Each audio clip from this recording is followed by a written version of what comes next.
it comes to having fun, and it comes to not beating yourself up when you make a mistake. And for God's sakes, Nathan, you've got to get the courage. You've got to get the strength. You've got to get the ability to look in the mirror and say, hey, I like you.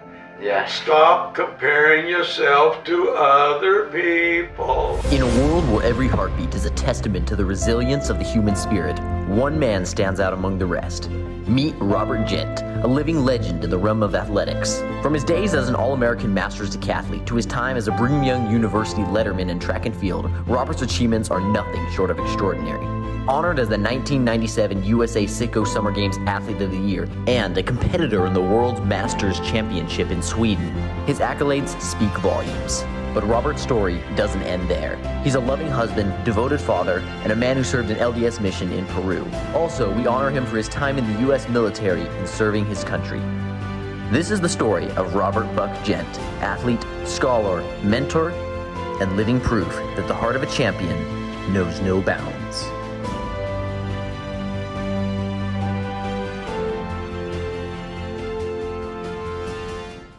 So here we are today. We're going to be talking with Robert Gent. He's a guy that I've met since being at BYU. He's walked on to the Ricks College team and the BYU team, and he's just been an amazing mentor for me.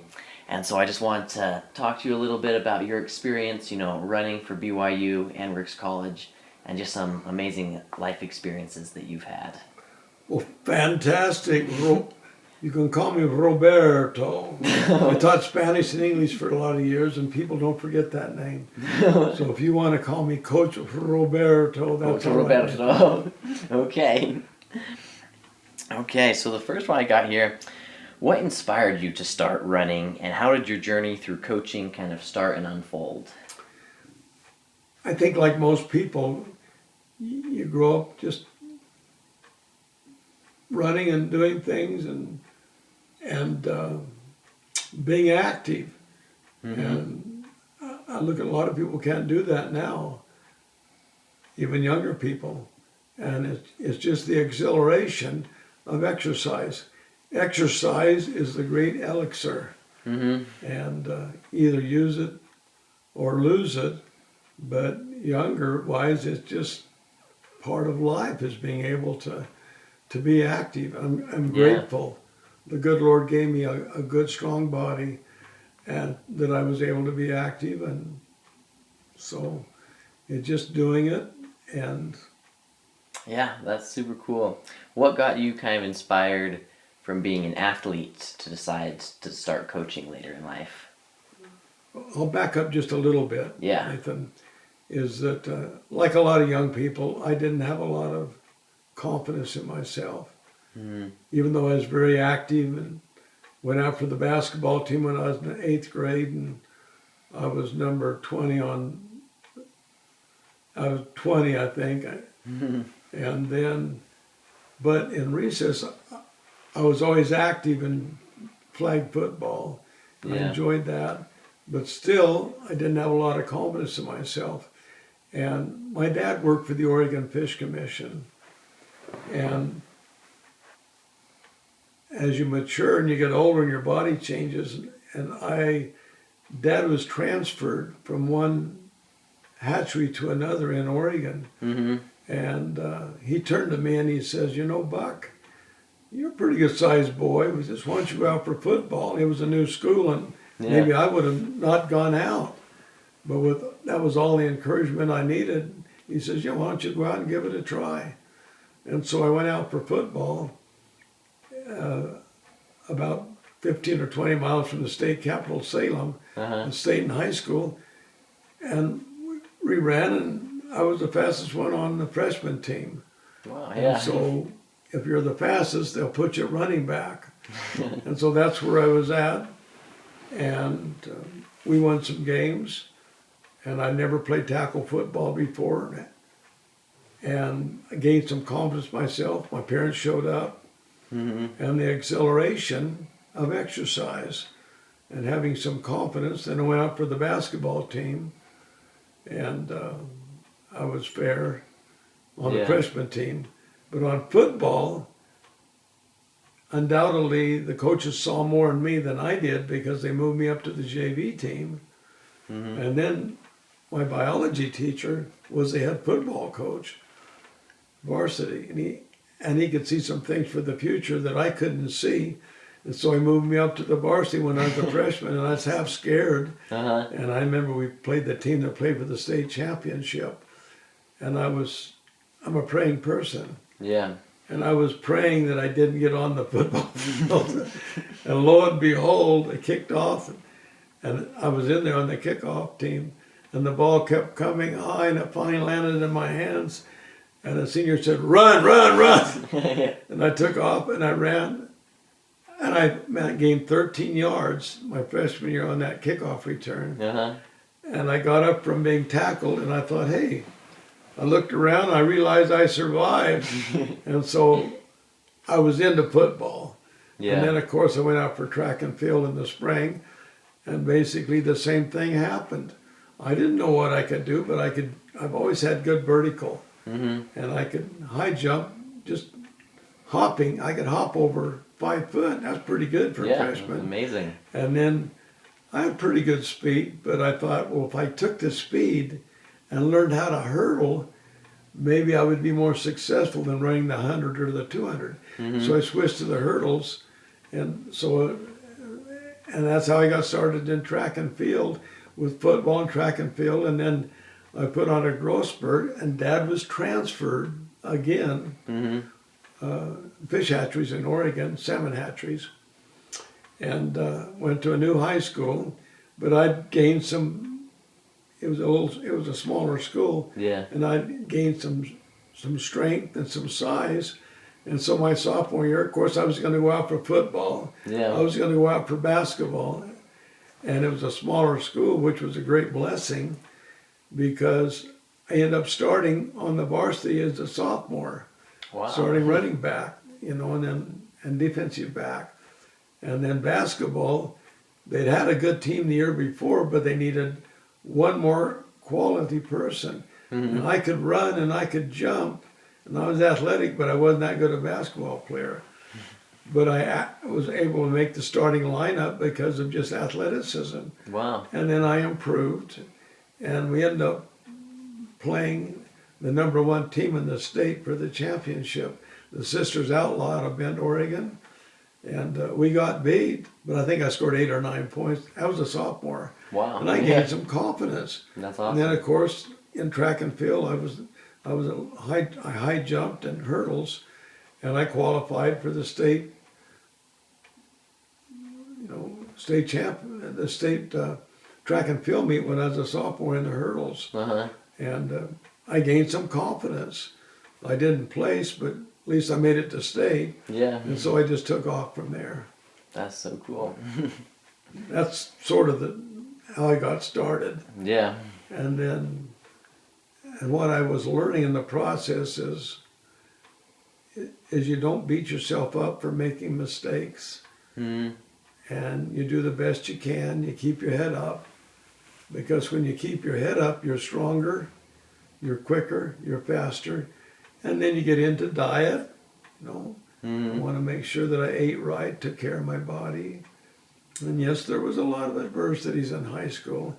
I think a lot of it was my own fault, because I would get frustrated and angry at myself because I was too hard on myself. And I thought, well, I could have done better. And anyone can do better. But the great lessons I learned in high school, you do the best you can. You don't put your head down. And you do the best, and then you learn from your mistakes.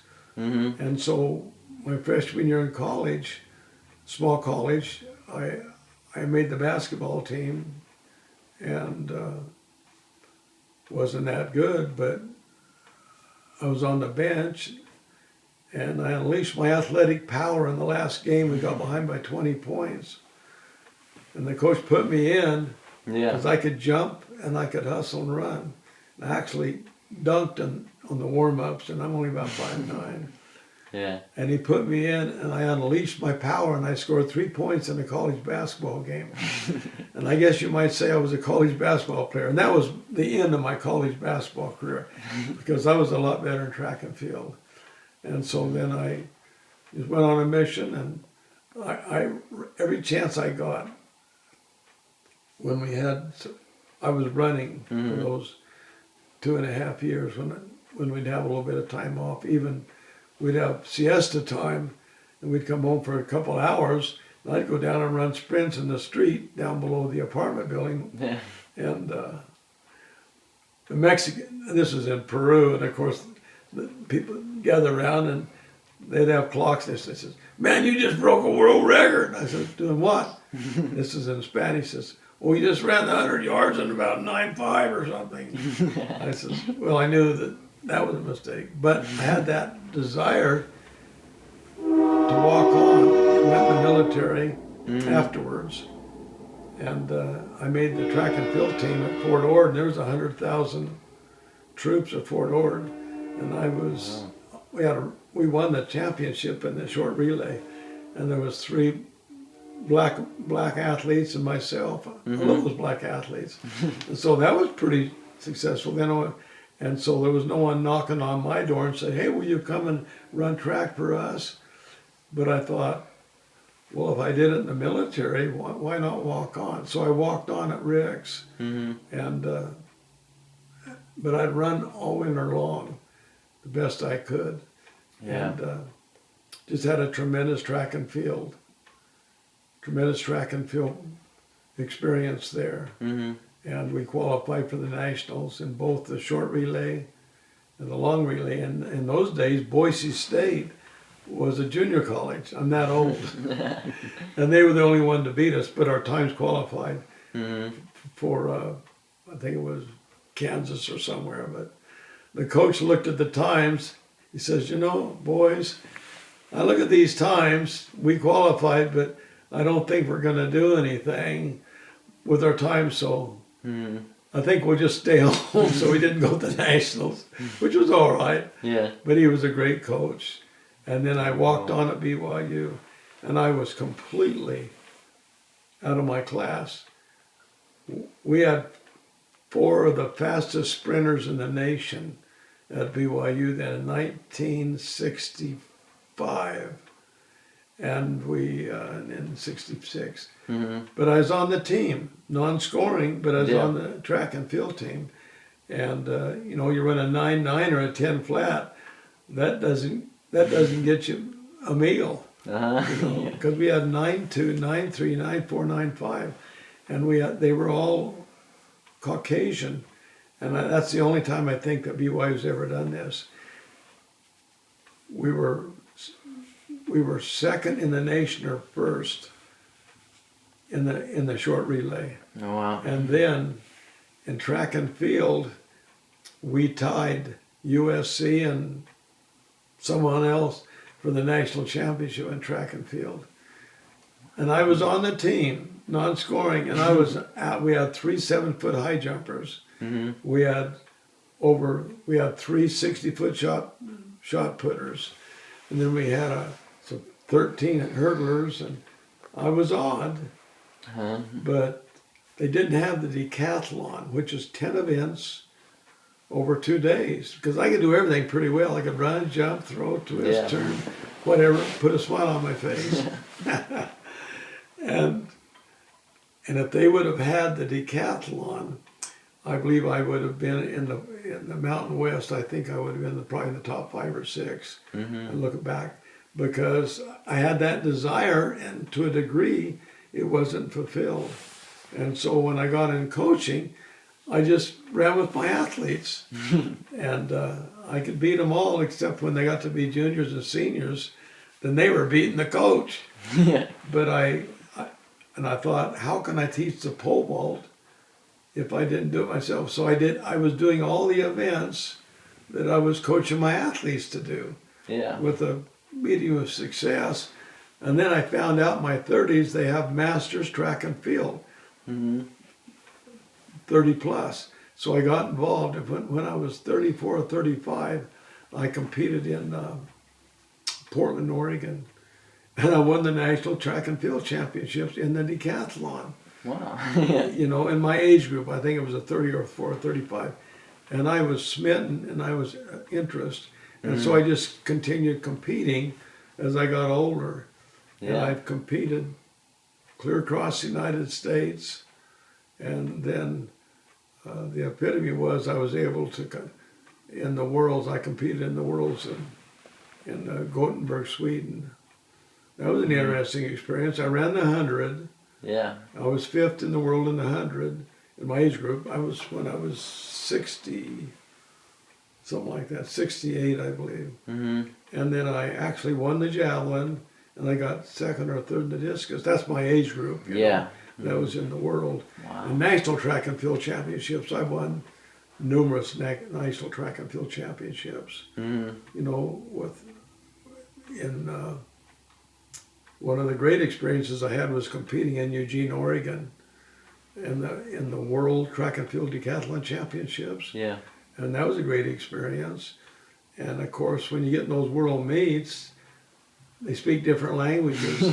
And in Eugene, I ended up being an All-American in Hayward Field, you know, in Eugene. That's super cool, yeah. But in reality, Nathan, the lessons I've learned about my body and about myself have been far more advantageous and beneficial to me than winning or losing. I mean, and I learned more about the events, so I was able to help my athletes.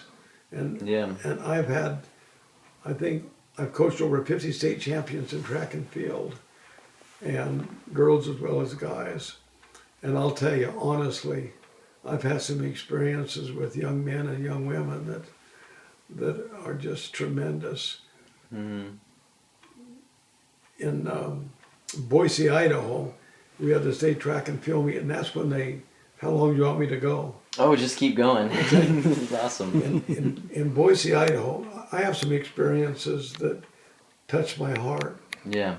I was head football coach at Prairie High School. Hadn't won a game in many years, but we were able to have some success. But they had Title IX. Title IX is when they passed laws that women should have the same opportunities in athletics as men. Mm-hmm. And so they needed a head girls track and field coach. And the superintendent knew that I had some expertise in Oregon. Yeah. We had missed the state championship in men's by 1 point. And so I was just helping out with the guys. And he says, well, they needed a girls coach. I says, well, no, I don't want to do it. I don't know anything about girls, you know. And he said, oh, Jen, he says, you do a great job. And so they had a large parochial school there, and they weren't able to fund the money to continue. Yeah. So the parochial school, the public school, bought the building, and all those Catholic athletes and Catholic students came into the public schools, you know. Yeah. Made it quite a bit bigger. And they had Title IX, and so they needed a women's coach. And so I did it, and we had about 50 girls. Uh-huh. And I'll tell you, I could not scare a point out of that 50 girls to qualify for the state track and field meet. They were putting lipstick on and wearing pantyhose and everything else. This is great. It was crazy. I had so much fun with them. Yeah. But I thought, wow, this is just much as fun as coaching the guys, because women are highly competitive. Yeah.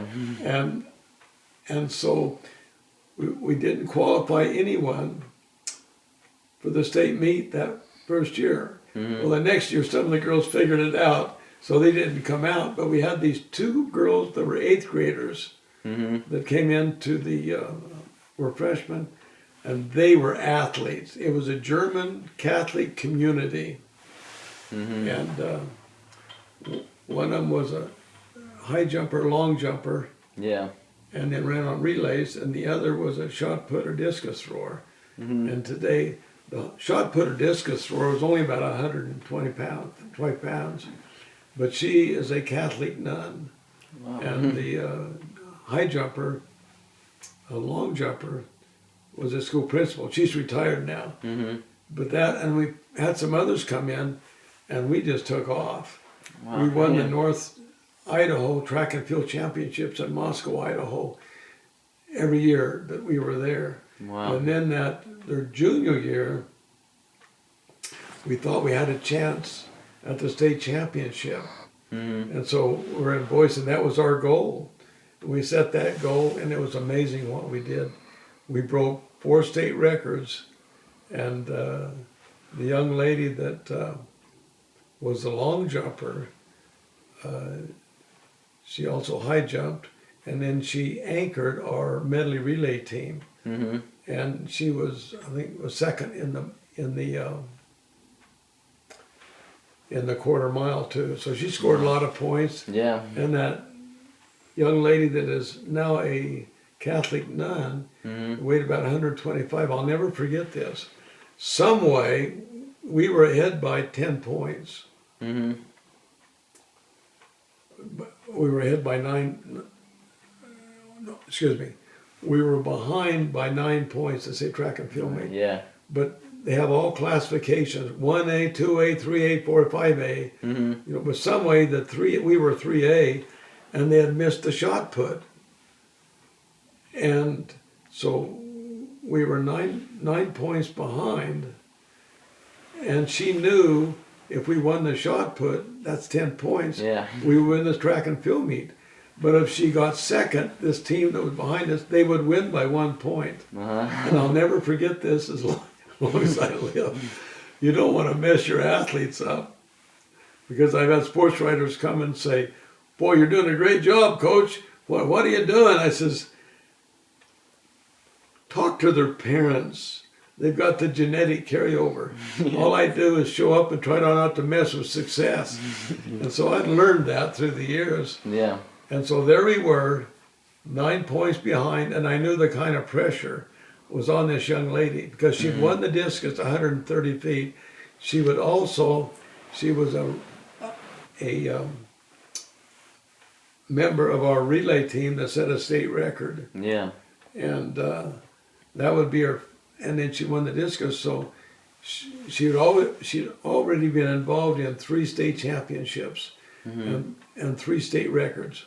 Wow. But there we were in the shot put. You weigh 125, 130 pounds. But she was an all-state basketball player, got a full scholarship to play basketball at Washington State. Wow. And I thought, well, I don't want to mess her up, but I know what she has to do, and it's hard to not say something. Yeah. So I went around to the far corner outside the fence, and she was over there, and there were some big shot put girls in Idaho, big farm girls. Mm-hmm. And there she was with a towel over her head, sort of walking around. She knew that if she won, we won it all. And if she got second, we lost the state championship. Yeah. We had lost a state championship with guys in Oregon several years before by 1 point. And I could see everything. Yeah. And I warmed up our 800 meter runner because I knew every point counted. And I went out and I ran and I warmed up with her, made sure she was in a sweat before she ran the race, because a lot of times they won't warmed up. And so she went in and she got 5th place, which gave us 2 points. So anyway, we took in all the points we could. And I went over and I says, across the track, I was outside the fence, but I could see her. I says, "Cindy, Cindy." She says, I didn't know if she wanted to talk to her coach or not. So she comes over with her head down. She took that towel from over her head, talk about pressure. Yeah. And she looked at me through that mesh fence. She says, I know, coach. And perhaps in a moment of inspiration, I said, you know, Cindy, whether you win it or whether you're not, you're just a great person. And I really appreciate that. Yeah. And leverage is everything in the shot put. And she was quick. I said, just remember to stay back on your back foot, and then keep your head up so your back is square, and it's a 1, 2, 3, 1, 2, 3. Yeah. You know, and I said, you can do it. She says, and I watched. She went over there, and I could tell she'd done some sprints to warm up, so she was relaxed. And the first throw was sort of fair, and she sort of shook her head. She knew it wasn't there. But I'll never forget this, because I was looking at that leg and that movement across the ring, you know, with the leverage, and something happened. She came across that ring as a 1, 2, 3, exploded. It was like a bolt of lightning went through her toe, all the way up through her knee, through her hip, and all of a sudden, whang, like that. I knew it was a state record. Yeah. It was 40 foot. I mean, you know, it's amazing. And then she walked off, and she just kept shaking her head, shaking her head. And I thought, where did that come from? Yeah. You know, and that happens. That happens every once in a while. And I had an athlete in Washington State, 2-time state champion in the long jump. And the same thing happened. And he was jumping over 23 feet, but he was scratching. And the warm-ups, and if you scratch on the warm-ups and you don't get in the finals, if you don't have a legitimate, so he came over and he said, B.J. Wilson, he says, well, Coach, I says, BJ, I says, just get a legal jump in, go back, move back about 2 feet, legal jump, get into the finals, because he was that good. Yeah. And then we'll work it out, you know. And so I says, keep your head up. When you drop your head, you lose quickness, you lose balance, you lose power, you lose speed. And I said, and have some fun, and it'll all work out. Yeah. You think it will, Coach? I know it will. And then we'll get this worked out.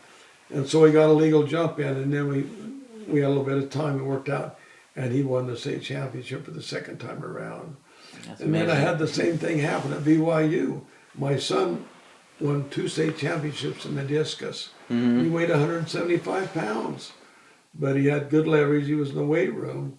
And then he also, he placed in the hurdles, and he placed in the pole vault. And then he ran third leg on our short relay team.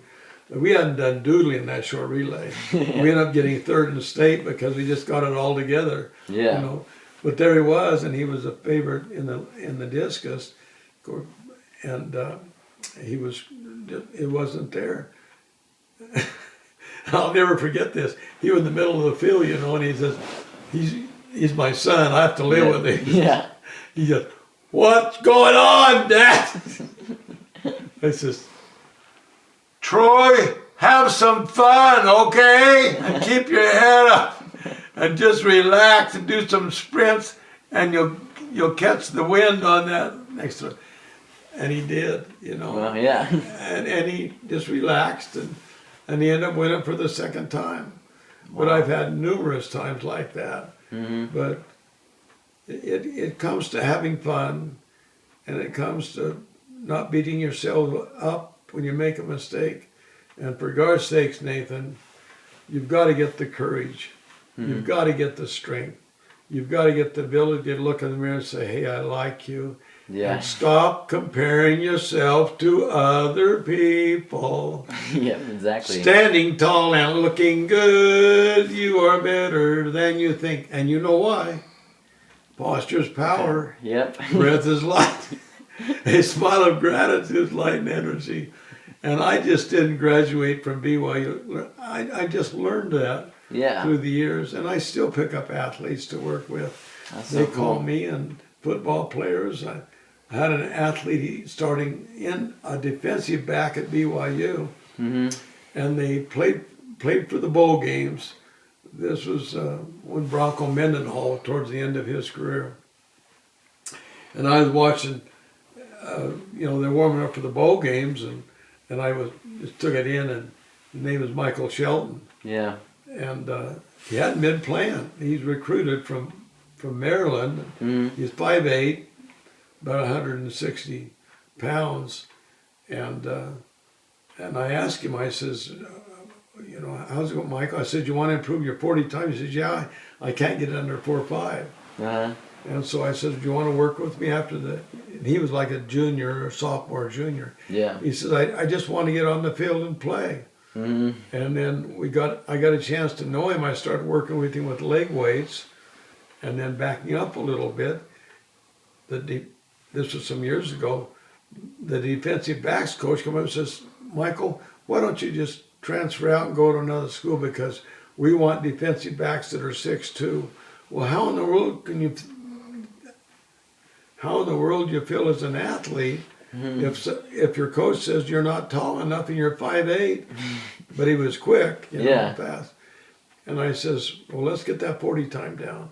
So I worked with leg weights. He got it down to a 4.4. I mean, that's one of the fastest on the team. Yeah. And then he talked to his mother. He says, I'm going to transfer out of BYU. And his mom said, he's a black athlete. He says, no, you're not going to transfer out of BYU.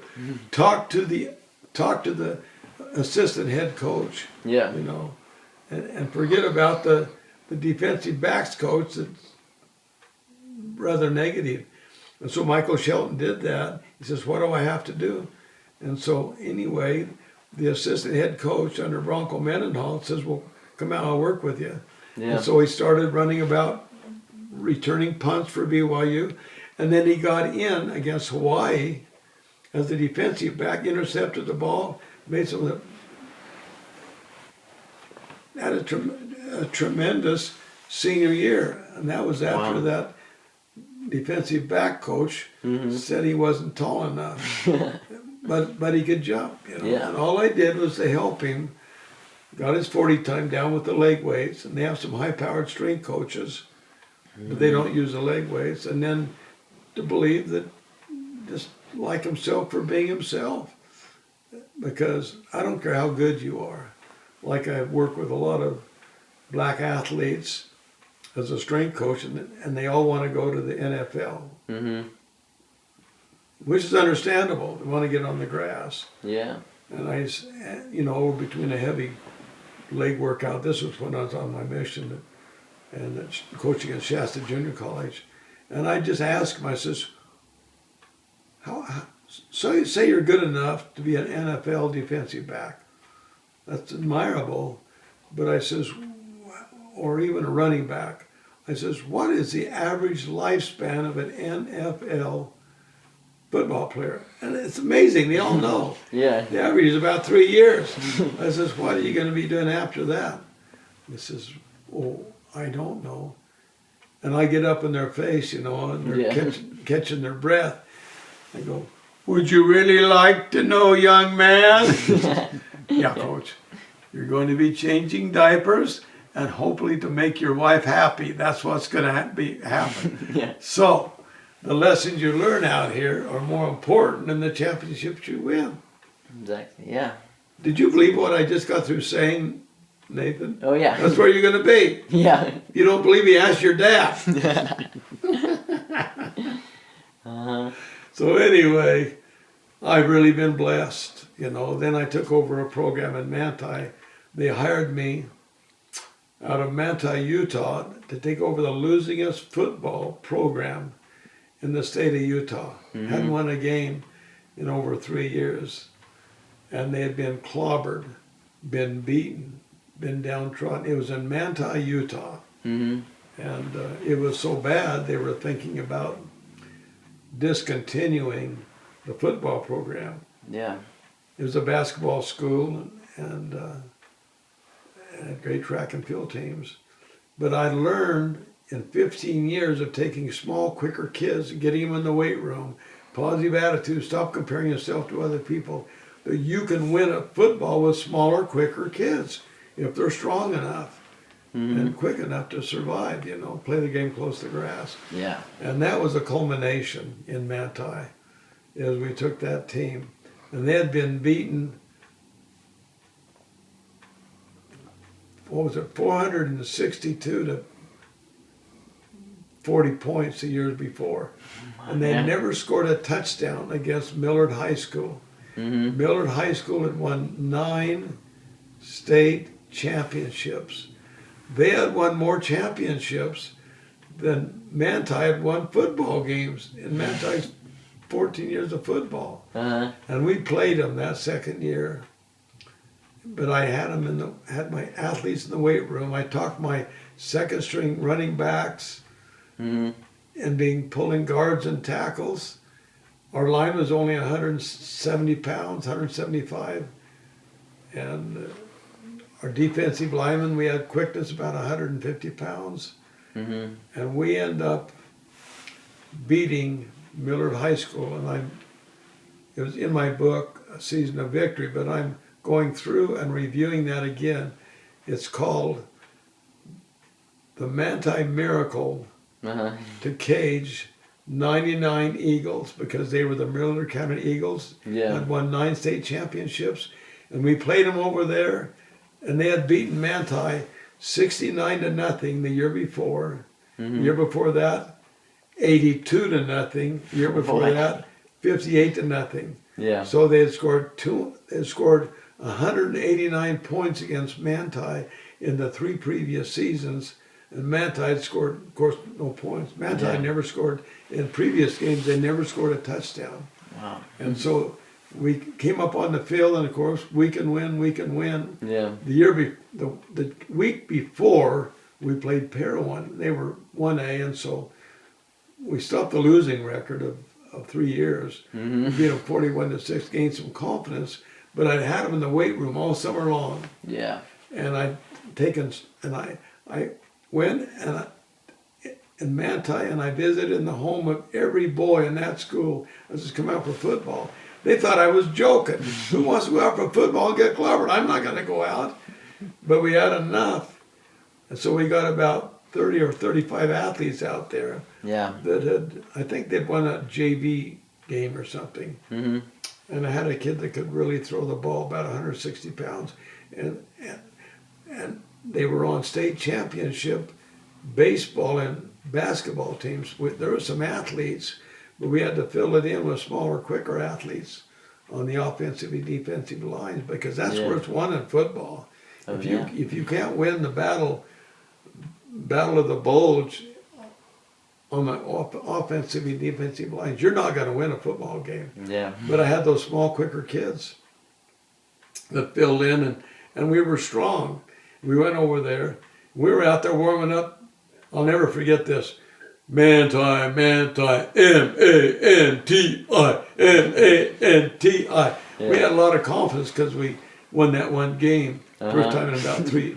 And then all of a sudden, the Millard Eagles came out. I don't know if you know this or not. Millard used to be the state capital during Brigham Young, and then they moved to Salt Lake. And so basically what happened was they moved the politicians out of Millard, and the football team took over. And they were good. They won all those championships, dominating high school football. And so anyway, then, and that football stadium, it was pretty nice. So we were really excited, we were going to do good against Millard. And then all of a sudden the Ghosts came on the field. The Millard Ghosts. They came out of their tunnel on that football field. It wasn't 30. It wasn't 40. It wasn't 60. It wasn't 70. It wasn't 80. They had 99 football players, and they started warming up. Millard, where we will win. Millard, we will win. Bring it on now. Bring it on now. Bring it on now. Rip City, we're going to have some fun.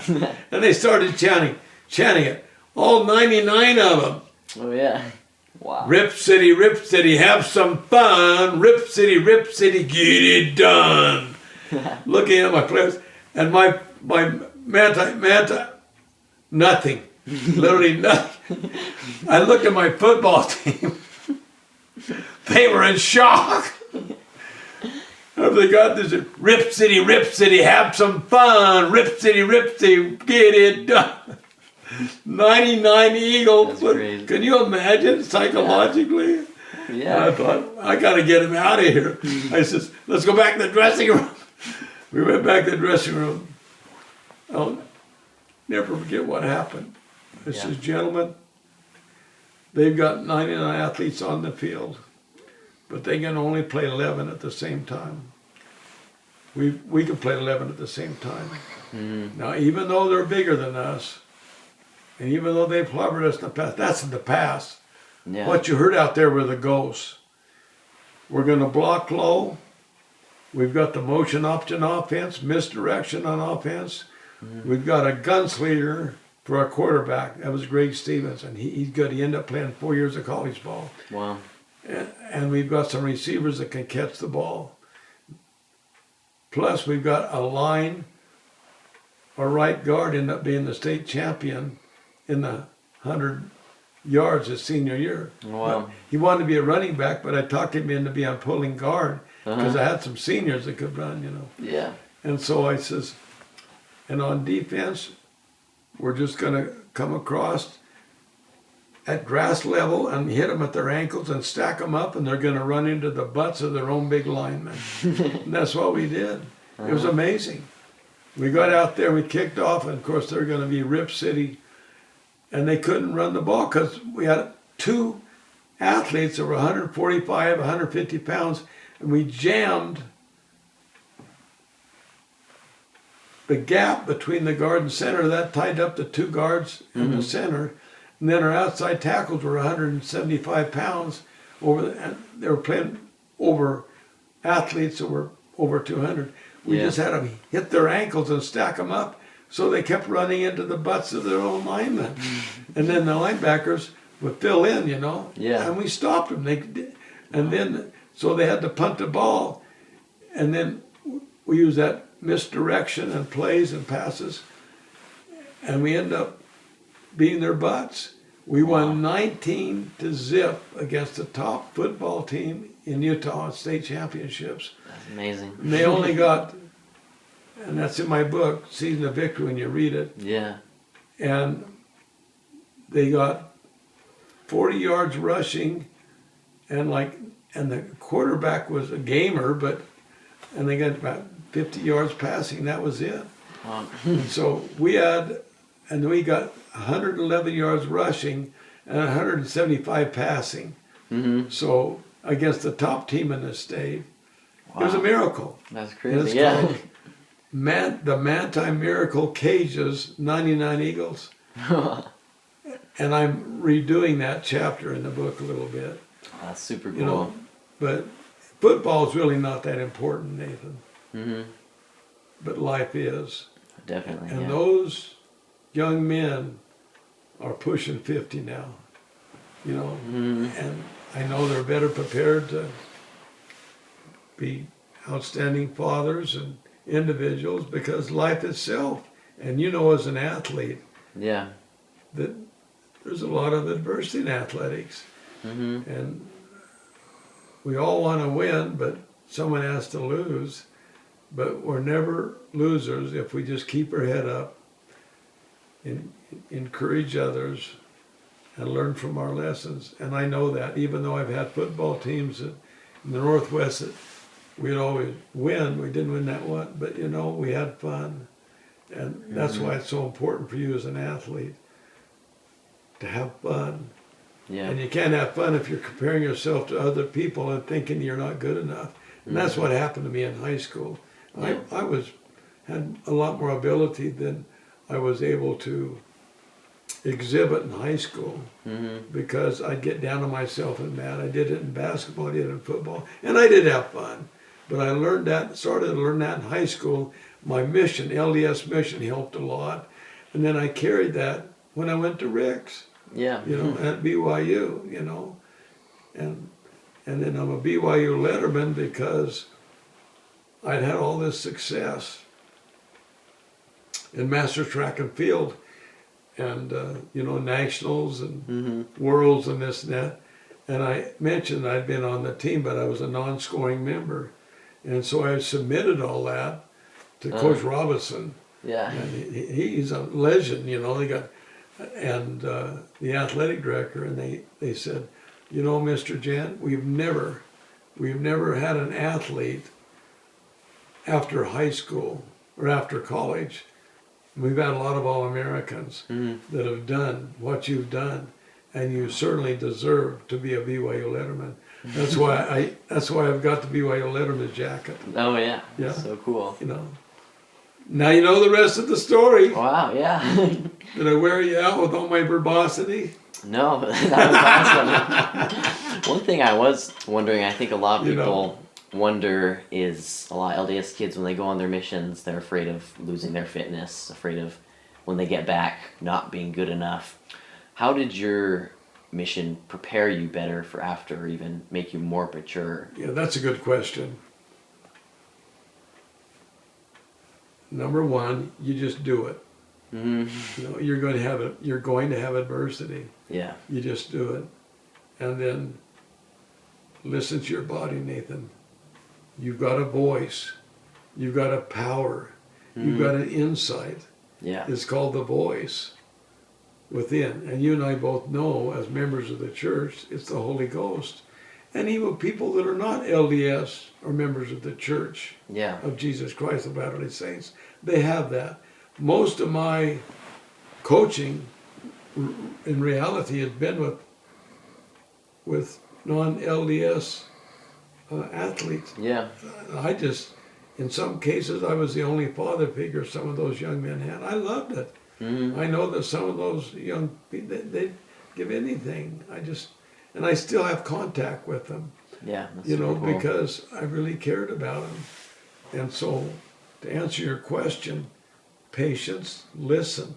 Mm-hmm. You know, because if you overtrain your body, you're eventually going to end up injured. Exactly. Yeah. I don't care who you are. Mm-hmm. And you look at people that win world championships, it's amazing. And a lot of times there are other people that could have done that, but they end up injured. Mm-hmm. You know, or just be, the bottom line is be the best you can be. Yeah. And if you go out and have fun doing it, and just listen and learn from your mistakes, and I think in the mission field, you'll learn the worth of the individual. Wouldn't you say that was true? You learn, you know, there's other people just as important as you are, and every person's important. I've got 2 missionaries right now. One's the athletes I work with. Yeah. And I told you, but one's in Angola, the other's in Kenya. Yeah. And they're just like you, just clean cut athletes. Yeah. They email the pictures, and they got all these black people they're working with. Mm-hmm. And some of them pants are torn, this and that, and they got their arms around them, and they don't have much, but they have everything Yeah. because Exactly. they're receiving the gospel of Jesus Christ, and they are building a temple in Angola, and they are building a temple in Kenya. That's You amazing. know, the worth of the soul, Mm-hmm. and that's basically what my mission taught me and has helped me coach young men.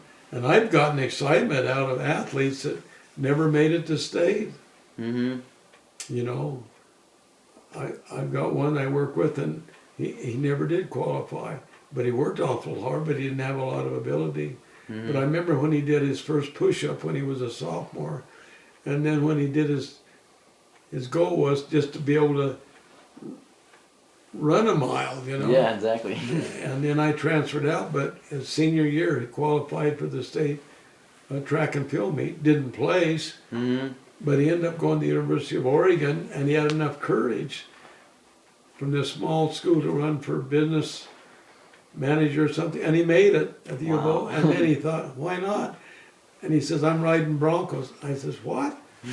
And I went to his rodeo, and he got backed up, he was riding this rodeo Oh, because wow. he being called it. Really smart, Yeah. but he learned to do things and probably went into business, and he might be a millionaire now. I don't know. That's Yeah, what he maybe, is. yeah. Because he was not afraid to try, Mm-hmm. you know, to do it and learn from the mistakes. And that's why athletics is just so important. That's so You cool. know, if Yeah. it's run right, to help people. We always want to, we're not on this earth to lose, but we'll do the best we can. If we come up second or last, hey, we did it. Exactly. You know, Yeah. and I did the St. George, I did the Deseret News Marathon when I was 55, and I didn't finish last. You know why I didn't finish last? Why? Because 60 people quit before the finish line. But I finished it. Yeah. Anyway, it was just, I did it. And I'd done a triathlon. That's You awesome. know, I just did it. Yeah. I completed it. Don't want to do it again. But you did it. That's awesome. Anyway. Well, thank you so much. It's been so cool to hear your story, and I know you shared so many tips and tricks, but if you could just, what's the one thing that if you could tell everyone in the world, or any athlete, any person in life, that you've learned throughout your many years of life, what would you tell them? This is what I've learned, Nathan. Mm-hmm. There's a God in heaven that hears and answers prayers. Yeah. There's a God in heaven that hears and answers prayers. And sometimes the greatest answer, it seems like there's no answer. Mm-hmm. But He's there. The Lord answers every meaningful prayer. And all of us are broken. All of us are human. Yeah. And the worth of the soul is great. Great is the worth of the soul. And we live in a troubled world right now where a lot of people are struggling with anxiety and depression and frustration. We've all been there before. Mm-hmm. But it's hard to be going out and going for a walk. And of course, in the Church of Jesus Christ of Latter-day Saints, there's great power in the Book of Mormon. Mm-hmm. It gives us the strength to repent and learn from our mistakes and not beat ourselves up because we've all made them.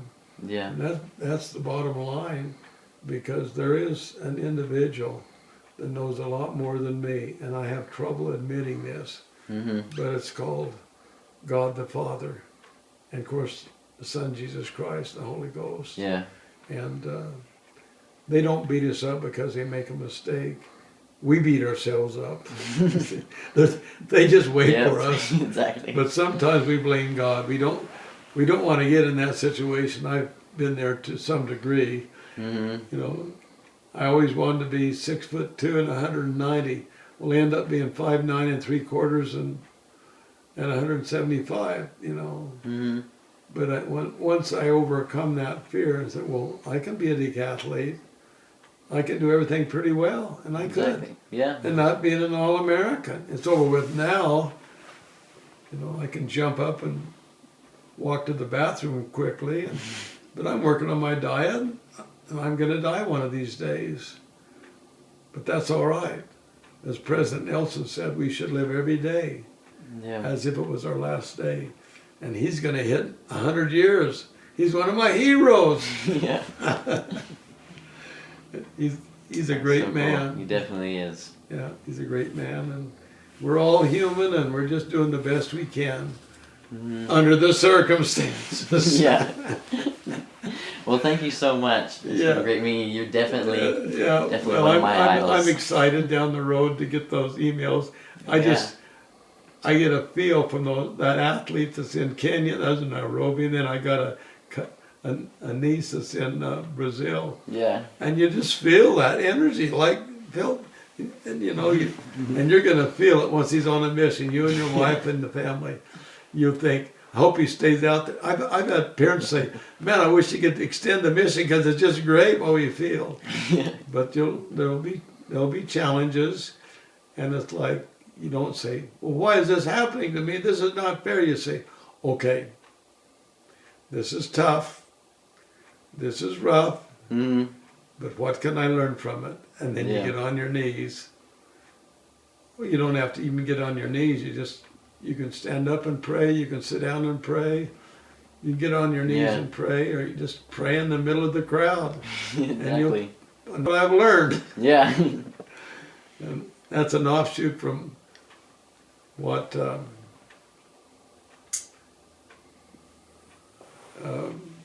President Holland said in his talk. You know, I'm sure he's been praying a lot.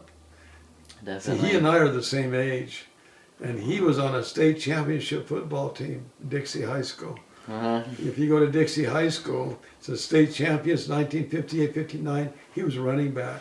Wow. And I met his coach before he passed away, and his coach was in his 90s, and he was in the Huntsman World Games. He was throwing the shot, and I talked to him about Elder Holland. I've never met Elder Holland. Yeah. I lived in St. George, you know, down there, so. But he and I would have been great. And then Elder Cook was running back at Logan High School. He was pretty good. I didn't, and he's the same age as me. I'd enjoyed playing football with him. Yeah. That'd be cool. Well, so this has been absolutely amazing to get to talk with Robert Gent here. And Roberto, Coach Roberto. Coach Roberto. Hey, thanks, Nathan. Yeah, go ahead and check out his book, Season of Victory. I believe it was on Amazon, right? It's on Amazon, Season of Victory. I've had young ladies get on it. They could care less about football, and they've contacted me as I've substituted. They said, man, this is great. It talks about negatives and turning into positives. They said, we really enjoyed it. I've had quite a few girls have told me that. That's super cool. Well, we'll end it like we always do. Run safe and have fun.